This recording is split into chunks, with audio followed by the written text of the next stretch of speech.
what we're finding out is that the success of an organization, when you boil it down to the success of your people, it all comes from soft skill interaction. And it all comes from being able to take away that fragmentation of work success from individual success. Because the way that people feel success comes from the validation they receive, not just from their deliverables, but from the way that it is perceived by those that they work closest with.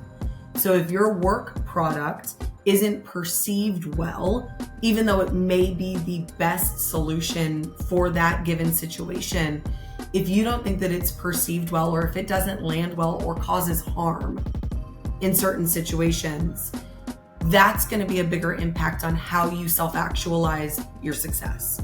So those soft skills, those abilities to talk through what it is that's going on, the way that it's resonating, landing, showing up for people, is going to only help develop bigger and better opportunities for success with your teams. The information that I share can be a harsh truth, but it's all out of preservation, protection, and care, so that I can help that person be themselves, be authentic, and grow in the ways that they want to.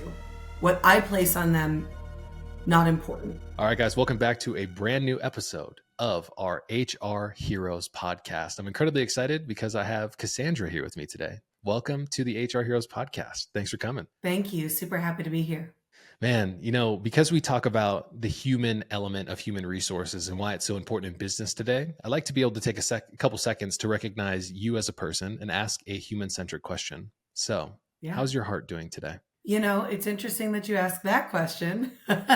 Heart is good. Actually, just learned of a loss of a former colleague over the weekend. So I've been working through that emotionally because, as you know, even though they're colleagues, they a lot of times infiltrate your life in a personal way.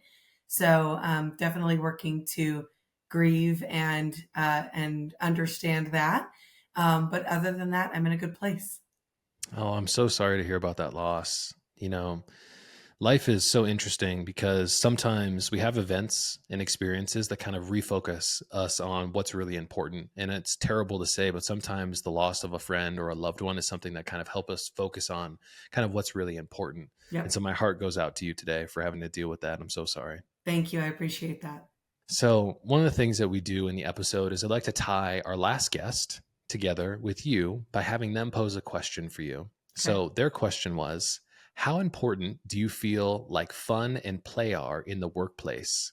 And what impact have you seen by making fun and play something that is intentional in your workplace culture?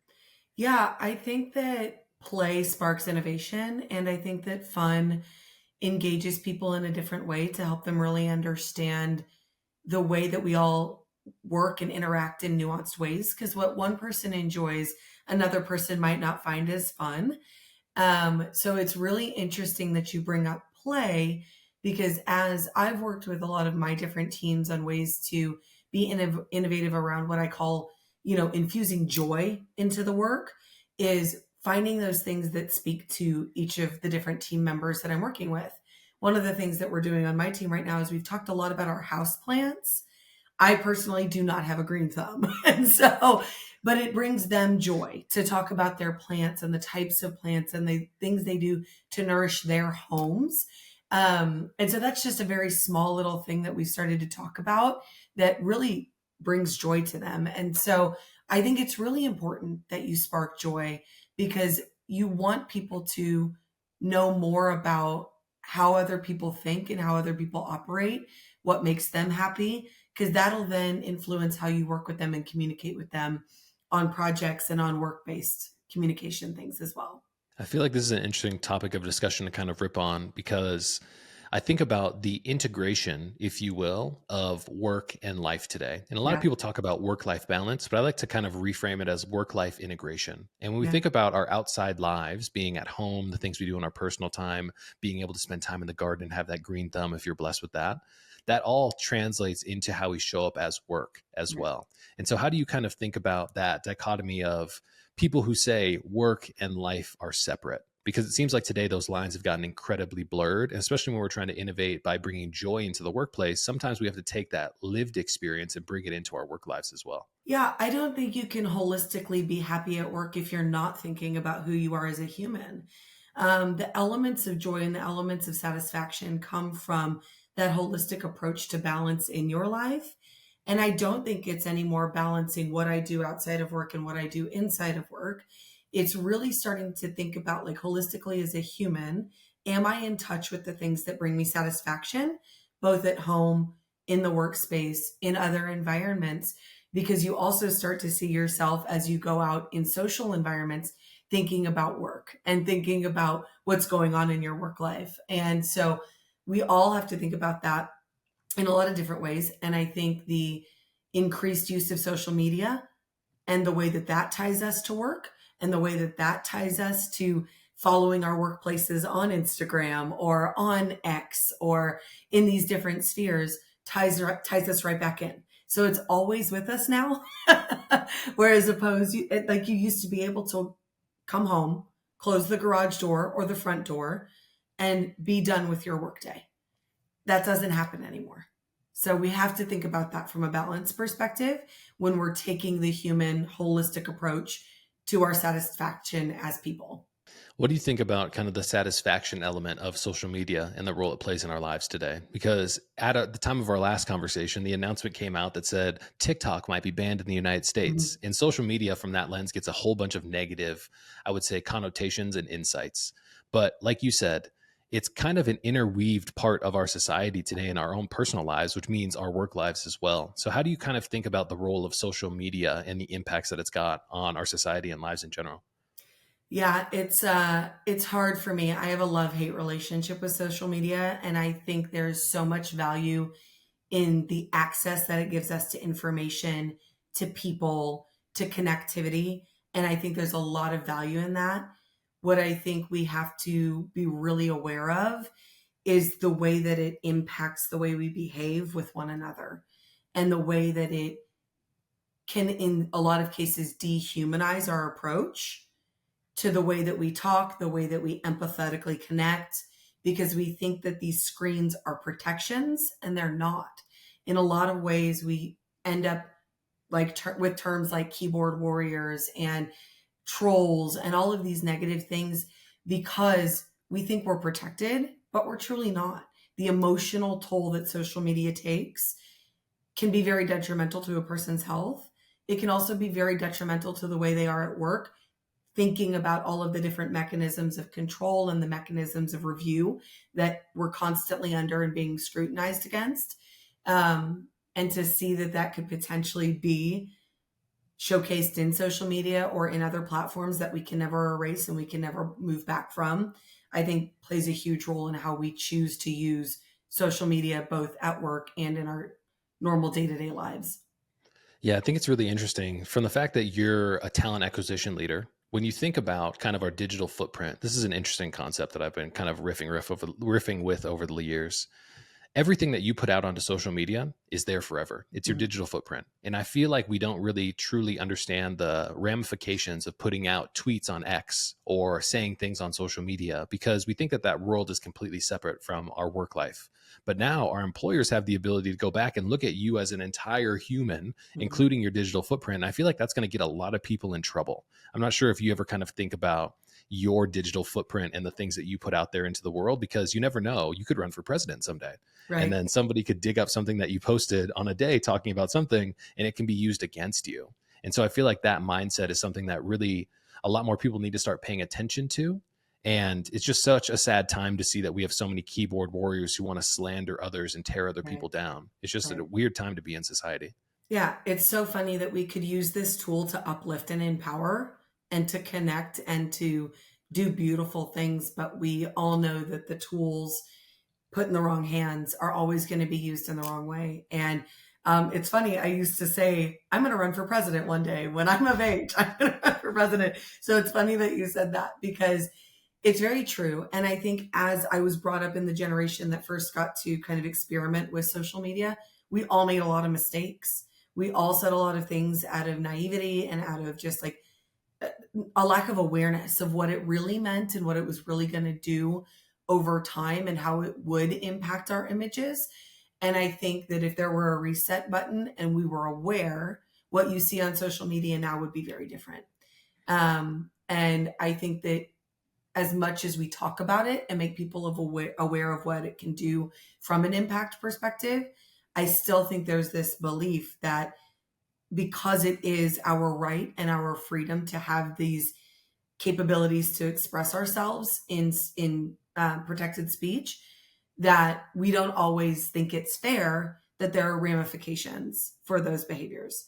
We don't think that it should impact our ability to do all of these things because it is our right. It's also a completely different side of the coin when you're talking about the image of an entire institution, when they think about bringing you in as an employee or as a representative of their brand. Yeah, it's just a really interesting time to kind of think about those ramifications of a simple tweet or a simple video where you express an opinion, but now you're trying to be a part of a nonprofit organization like yours, as an example, that's an amazing mission. And you say, hey guys, I'm sorry, but we can't have you a part of our team because you're going to diminish our brand and reputation. Right. That's something that's really interesting to me. There was a psychiatrist who actually did a study of 650,000 middle school and high school students. And this is an interesting concept of left out. And so what he said was, how many people use Netflix here? All the kids raised their hand. How many of you wish Netflix was never invented? Nobody raised their hand.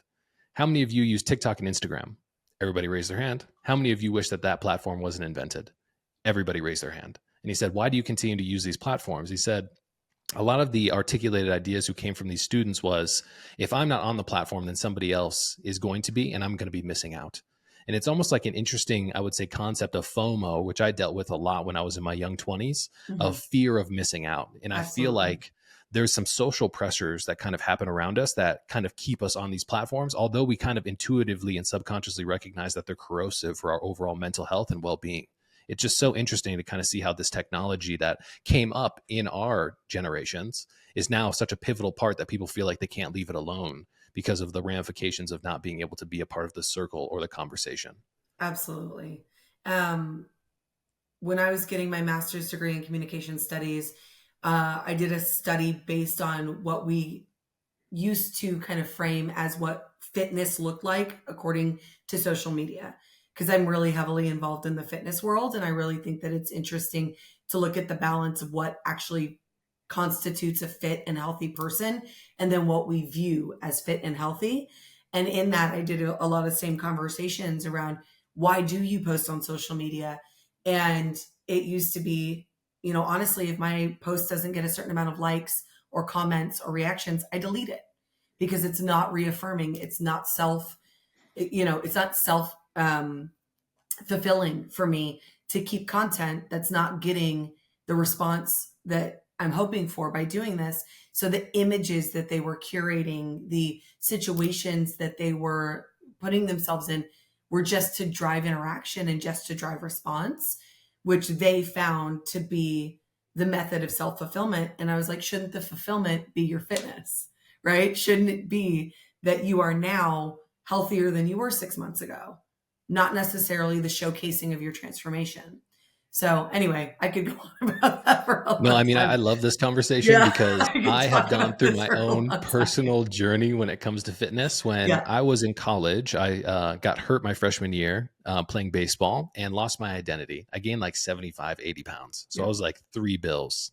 And I had an interesting experience where one day my parents sent me a polo t-shirt and they said, hey, Keenan, here's an XLT. When you left for college, this was your size. So try it on, send us a picture. We really think it would look great on you. Tried it on. It was like an Under Armour. I couldn't even fit it on.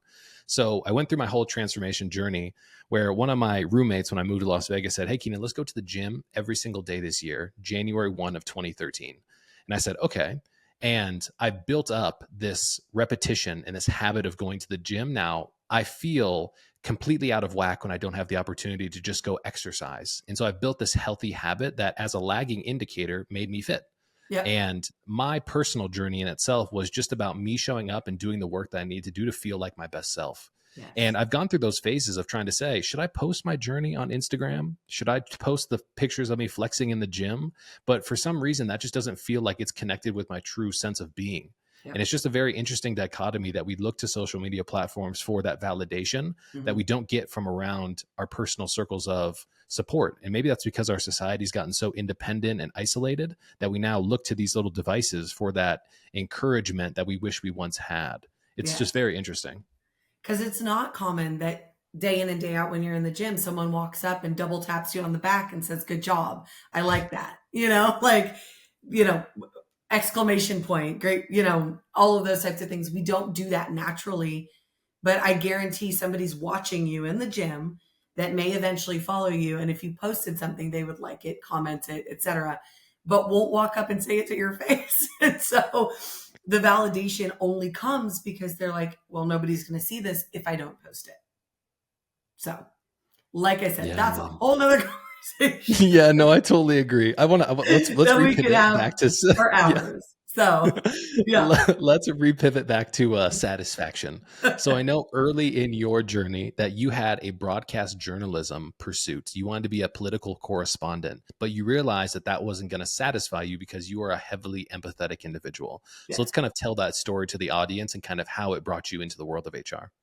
Yeah, so I was really lucky in my undergrad to get the opportunity to intern while pursuing my broadcast journalism degree. I truly did have a passion for becoming a political correspondent or working in the office of, one of our political officials on the press side. And I really found the work fascinating. I really found it to be very inspirational to see how impact can be made through politics, through government, things like that. But as I explored those opportunities and became more familiar with the life cycle of news and the way that all of this stuff operates, I found that there wasn't as much room for empathy and the human approach to the human condition. And so, as somebody who's always been highly empathetic, who's always been told that I myself have a thin skin and that there are things about me from a personality perspective that weren't aligning with what I was seeing in the day-to-day work,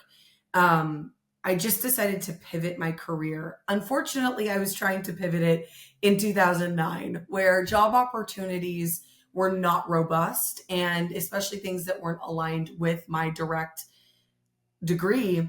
It was by chance that I got an opportunity in human resources. And as I found this opportunity in human resources, it was very administrative at first, doing a lot of expense reports and scheduling and responding to emails and doing all of those types of things. But I had mentors and individuals that believed in me and saw that there were other skills that I was really starting to showcase in the opportunities that they were giving me. I got opportunities to test the waters in employee relations and talent acquisition. And they really said, hey, with your investigative background, with your experience with interviewing people, and with all of these ways that you've learned to communicate and connect with people, I think you'd be really good in talent acquisition.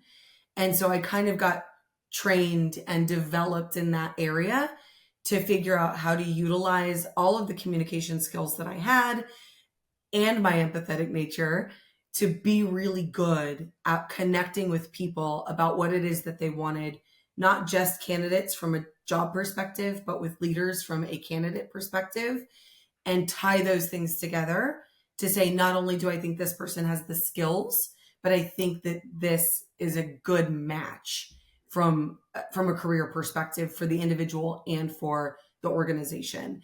And that's what I've built my career on, is staying in the middle, getting in the throes with the human element of what it is that we do from a talent acquisition perspective. Do you feel like your empathetic nature is your superpower?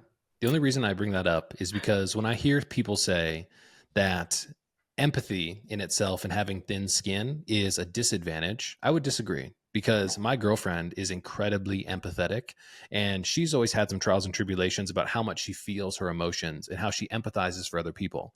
And one of the things that I said when we first got together was, your ability to feel your emotions and empathize with other people is a superpower. The human element of what you can do in building relationships is something that is going to pay for the rest of your career. And now that she's into the healthcare space, she's realized that her ability to connect with people is something that differentiates her from her peers who are incredibly analytical and type A and very much by the book.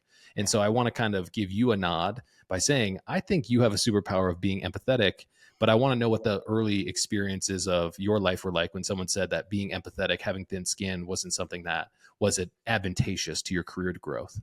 Oh my gosh, I've been told it my whole life.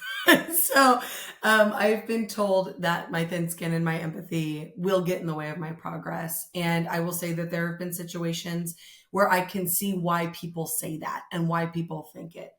I recently got probably one of the best compliments of my career from an individual that's on my team that said, "You are the most authentically human and caring leader I've ever worked with." And that to me is the compliment I want.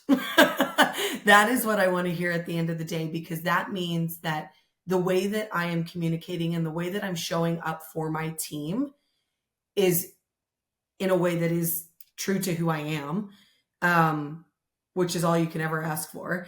And then they know that at the end of the day, they're going to get real out of me. I don't have a poker face. I know that about myself. I've also been told that that is a flaw of mine. And so I have turned it into a superpower because not only have I utilized it to help coach and develop people in a real way, but I've used it in a way to help protect those that I think are vulnerable, those that I think need an extra level of support or empowerment or skilling or development, anything that I can give them to help them feel that I've got their best interest at heart. And I will say sometimes the things that I say, the information that I share can be a harsh truth, but it's all out of preservation, protection, and care so that I can help that person be themselves, be authentic, and grow in the ways that they want to. What I place on them, not important. What they want for themselves is what I'm trying to drive down into with them. Amazing opportunity for me to bring up the soft skills. So one of the things that I really have been focusing on over the last couple of years of my personal development journey is honing the soft skills, the empathy, the compassion, the kind candor, the curiosity, the tenacity, all of these things, which are becoming so much more impactful from a leadership perspective, because at the end of the day, I think we've all been through traumatic experiences through COVID where we recognize that we just want to be seen as a human. And so I Correct. want to kind of get your 2 cents on what do you think about the prevalence of soft skills? And for this next generation who's so much more aware of them, is it something that they're looking for from leaders? It's absolutely something that the younger generations are looking for from their leaders. But I think even more than that, what we're finding out is that the success of an organization, when you boil it down to the success of your people, it all comes from soft skill interaction. And it all comes from being able to take away that fragmentation of work success from individual success. Because the way that people feel success comes from the validation they receive, not just from their deliverables, but from the way that it is perceived by those that they work closest with. So if your work product isn't perceived well, even though it may be the best solution for that given situation, if you don't think that it's perceived well, or if it doesn't land well or causes harm in certain situations, that's going to be a bigger impact on how you self-actualize your success. So those soft skills, those abilities to talk through what it is that's going on, the way that it's resonating, landing, showing up for people is going to only help develop bigger and better opportunities for success with your teams. My softer side and the side of me that cares even more about the soft skills has to speak to neurodivergent populations and our ability to recognize that the way we think and the way we communicate is not the way that every population thinks and communicates. So if we aren't landing well in a soft skills way, we could be causing detrimental impacts to people that are already having difficulty in the workplace or may have already been predispositioned to something that was unfair to them. And so being able to take a step back and speak even more to how am I showing up with these different populations? Because even though we may all speak English, we're not all speaking the same language. One of the things that you said in our previous conversation about diversity was you only know what you know and you don't know what you don't know. You know as much as you do about your life, but you know nothing else about somebody else's situation. And when I think about the buzz topics of diversity, equity, inclusion, often we get kind of down the path of we are diverse. We have a lot of different ethnic backgrounds and cultures and individuals that represent our organization. But the true definition of diversity is the diversity of thought in our own life experience. And so I want to kind of riff on the idea of what true diversity looks like, because you bring up some amazing points in trying to meet people where you can with a heart of empathy to understand their true situation. Yeah, and I think we have to step back from what diversity looks like and realize what diversity feels like. Diversity feels like belonging. It feels like inclusion. It feels like representation. It feels like access and equity and equality and fairness. And it feels like human nature. When you feel like you are boxed in based on what we think we know about diversity and what we think we can frame, it's really important to step back from that and say, does this feel like a welcoming place where people can be successful? Any person. And so we talk about, of course, we talk about race and gender, cultural background. We're starting conversations on what it means from a gender spectrum and individuals within the LGBTQ community. It's talking about neurodivergence, but it's also bringing in socioeconomic background. It's also bringing in different lived experiences based on where people may have been raised and the types of schooling that they may have experienced, and being able to understand that all of those things will not only impact the way that people are able to do their jobs, but also how they understand where they fit in within your organization. And being able to speak to that, accept that, see that, is different than what we've talked about in the past. And I think that as I'm looking across the teams that I've worked for in the past, the team that I'm fortunate enough to work with now, it's about how they feel when we are working together. And do they feel that they're in a place of safety where they can be successful in their work? Yeah, it's a really interesting concept to me, because I talk a lot about on the podcast psychological safety and how we can do a better job at making people feel safe in the roles that they have. Now, one of the things I know is everybody who came out on the other side of the pandemic was a different generation of worker, because we prioritized different things. We had different awareness around certain examples and aspects of our life. One of those is education is very interesting to me at this point in time. I was speaking with another HR leader who talked about these generation of kids who are going through high school and college are at a massive skill deficit because they didn't have the ability to either be in class with their classmates, or if they're in university, they didn't have the ability to pop up and do internships in person as well. So when they come into the workforce, they're completely disadvantaged because they haven't had the exposure to a lot of the same experiences that we've had in the past. And it's really interesting to me to kind of think about the diversity element of including these individuals inside of our new workforce, because they didn't come from the same lived experience that we had. And being able to be open enough and curious enough to think about how we can meet these people where they are with the support and resources that they need to get caught up and be a valuable team member for us is a really interesting concept that I feel like talent acquisition and HR, people culture leaders are going to have to navigate for the next couple of years, because this next generation or wave of people that's coming into the space didn't have the same lived experience that we had. Absolutely. And it's funny because I think that there are two sides to the coin of what they experienced. I think that unfortunately they weren't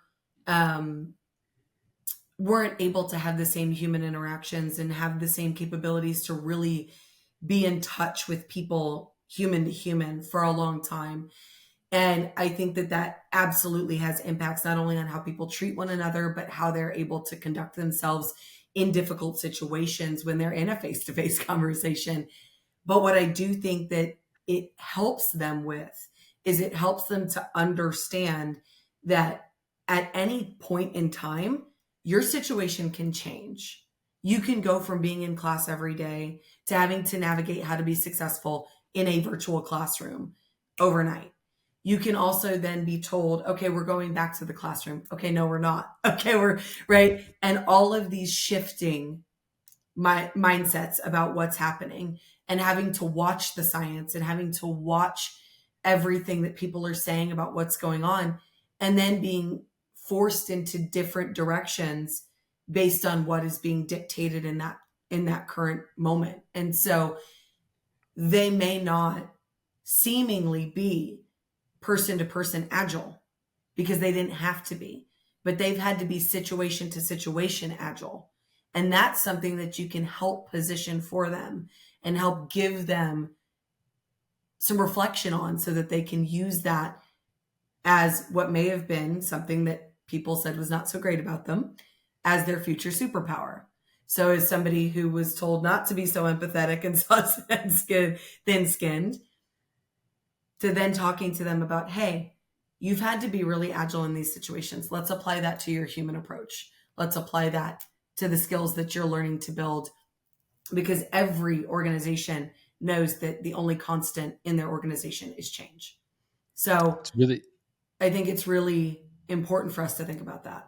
I couldn't agree more. I was going to say that I saw a clip yesterday of the CEO of NVIDIA, the microchip manufacturer. Guy's a multi-trillion-dollar business, and he was speaking to the Stanford graduating class. And he said, all of you are coming from one of the most high esteemed organizations in the world from education.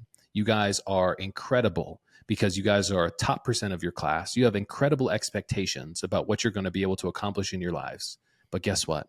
When you have high expectations, you have incredibly low resiliency. And when I think about you talking there, I think about this next generation we talk about as disadvantaged, but they also had to flex that muscle, because we're talking about fitness a little bit earlier, of adaptability.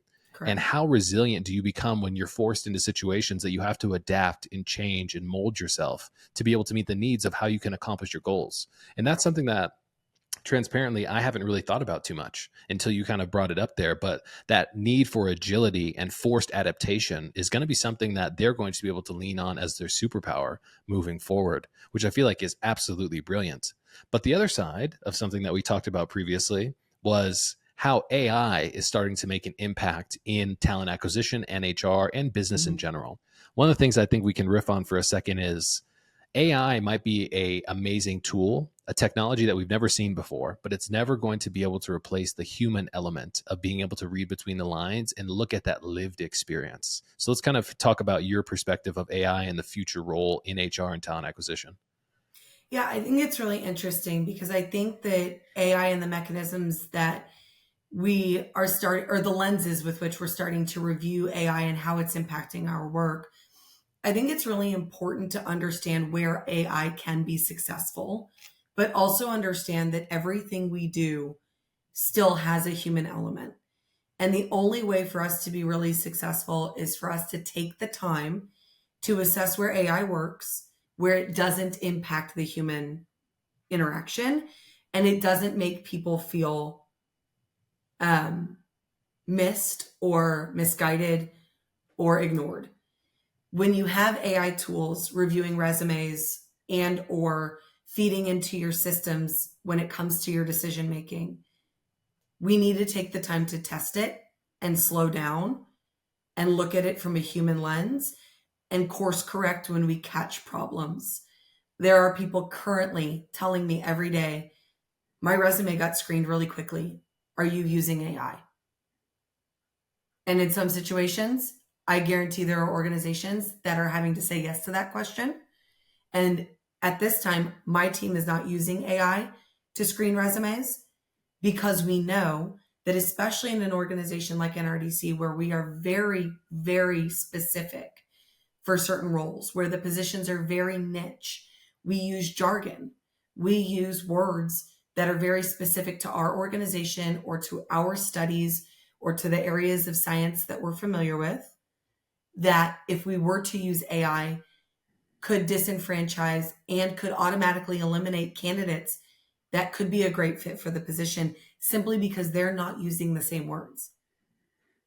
Simply because they are not pre-prepared to have their resume use the exact words or jargon or terminology that we've been using. Additionally, when it comes to screening candidates and that nuanced approach, you also have to think about diversifying your teams. You have to think about how are you bringing in something that's going to help you plan for the future of your organization. Maybe it's a skill set you haven't thought about.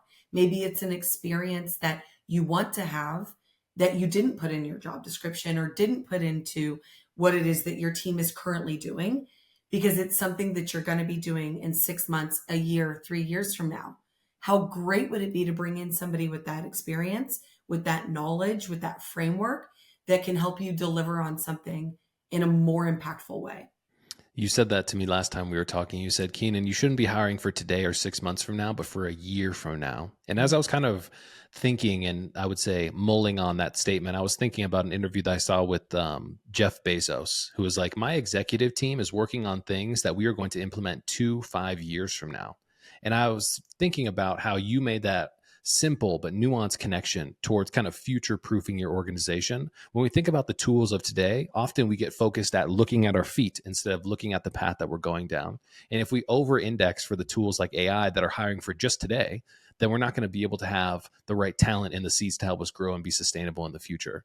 And I feel like the way in which you brought that up, even in today's conversation, was just so nuanced, but was so pragmatic and so powerful, because you really do have to think about the future.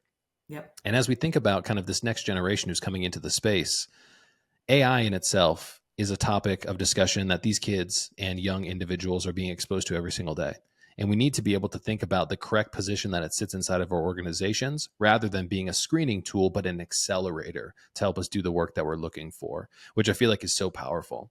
And I'm really glad to think that you as an organization and being a nonprofit, as an example, are starting to leverage these tools as well. So I want to kind of talk about, from your perspective, what is the difference between the nonprofit world and the for-profit world when it comes to talent acquisition? Because you guys have an amazing mission, but you guys also need to be able to attract the talent that's necessary to help you guys accomplish those goals. So how are you kind of thinking about that in the nonprofit world? Yeah, it's a really good question. And it's something that I've been thinking about a lot lately. Being a part of a mission-driven organization is really impactful, because everybody who joins the organization is working towards that goal. To be a part of an organization that is thinking about safeguarding the earth, our people, our resources, our climate protections that we're doing to help with this environmental movement that is taking on a life of its own, is extremely interesting. There are people dedicated day in and day out to moving this work forward. And it's not just about hiring those individuals, but the people that support those individuals and the people that help make that work happen, and make it happen faster and easier, and puts a microscope on it and then blows it up so that the world can recognize what's going on. And all of those things have to happen simultaneously.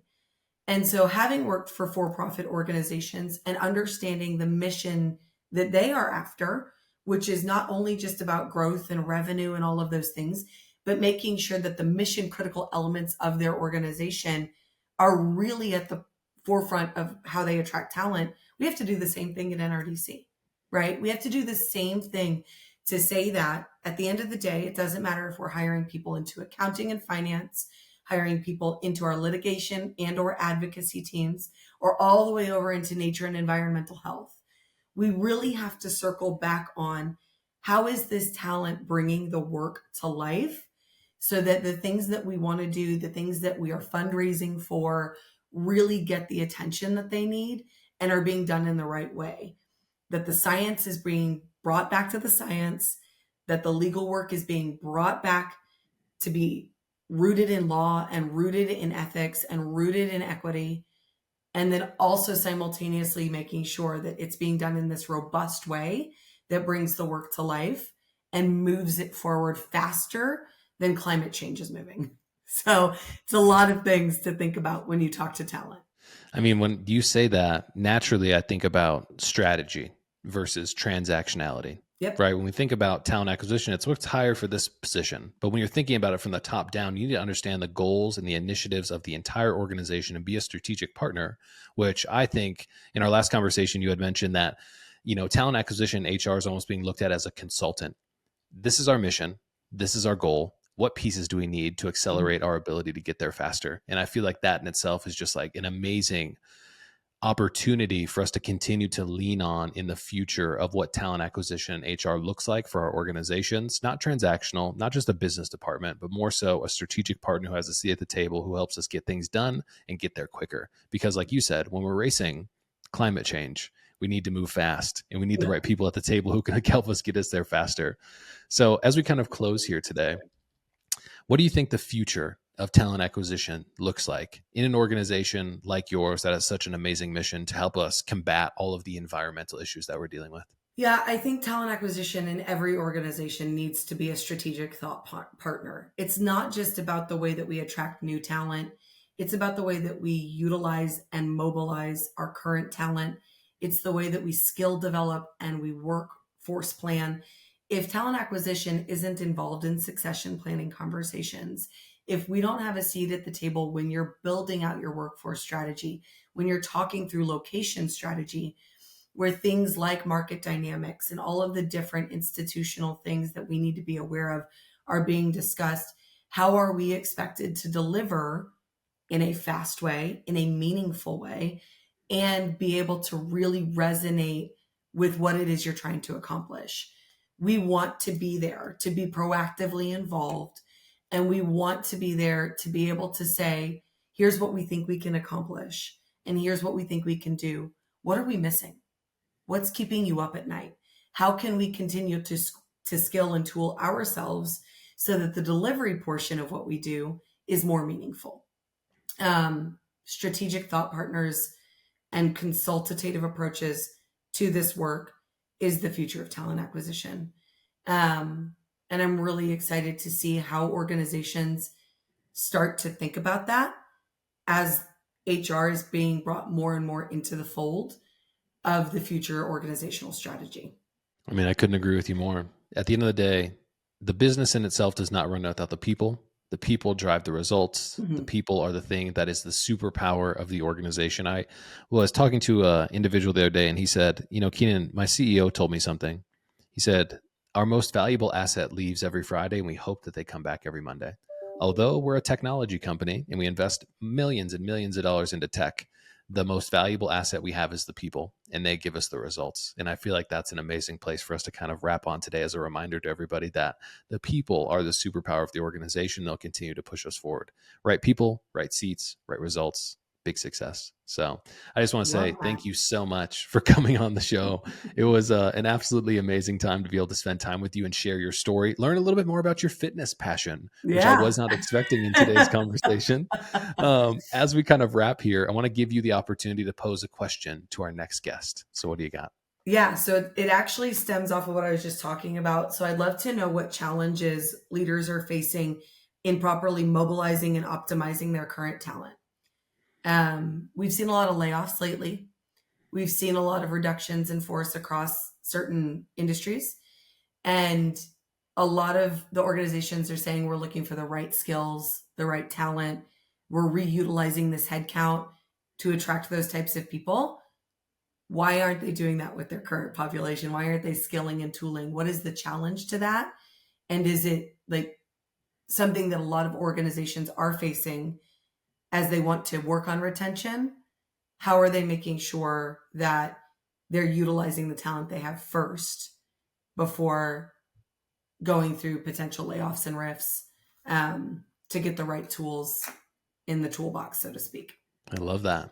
Well, everybody, thank you once again for tuning into the HR Heroes podcast. That's a wrap.